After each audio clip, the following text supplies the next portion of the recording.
ನೀವು ದಯವಿಟ್ಟು ಕುಡಿಬೇಡಿ. ಕುಡಿದೀರಾ ನಮಗೂ ಒಂದು ಜೀವನ ಕಟ್ಕೊಡಿ, ನೀವು ಜೀವನ ಕಟ್ಕೊಳ್ಳಿ.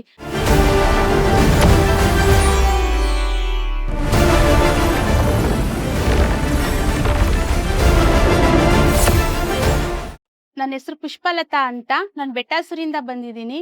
ಒಬ್ಬ ಸ್ಟೂಡೆಂಟು ಫಾದರ್ ಏನೋ ಕುಡಿದು ಬಂದರೆ ಅವ್ರು ಯಾವ ಥರ ಕೇಳ್ಕೊಳ್ತಾರೆ ಅವ್ರ ಅಪ್ಪಾಜಿನ ಅಂತ ಅದ್ರ ಬಗ್ಗೆ ನಾನು ಈಗ ಹೇಳ್ತಾ ಇದ್ದೀನಿ. ಅಪ್ಪ ಕುಡಿದು ಬಂದಾಗ ಅಪ್ಪ ಅನ್ನೋ ಜವಾಬ್ದಾರಿ ತಗೊಳ್ಳಲ್ಲ. ಅದ್ರ ಬಗ್ಗೆ ನಾನು ಹೇಳ್ತೀನಿ. ಅಪ್ಪ ಕುಡ್ದು ಹಿಂಗೆ ಬಂದರೆ ಹೆಂಗಪ್ಪ? ನನಗೆ ಕುಡಿದು ನೀವು ಹಿಂಗೆ ಬರ್ತಾ ಇದ್ರೆ ನಾನು ಹೆಂಗಪ್ಪ ಫೀಸ್ ಕಟ್ಟಬೇಕು? ಕಾಲೇಜಲ್ಲಿ ನನ್ನ ನೋಟಿಸ್ ಬೋರ್ಡಲ್ಲಿ ನನ್ನ ಹೆಸರಿದೆಯಲ್ಲ, ನಾನು ಏನು ಮಾಡಲಿ? ನೀವು ದಯವಿಟ್ಟು ಕುಡಿಬೇಡಿ. ಕುಡಿದೀರಾ ನಮಗೂ ಒಂದು ಜೀವನ ಕಟ್ಕೊಡಿ, ನೀವು ಜೀವನ ಕಟ್ಕೊಳ್ಳಿ. ಪ್ಲೀಸ್ ಅಪ್ಪ.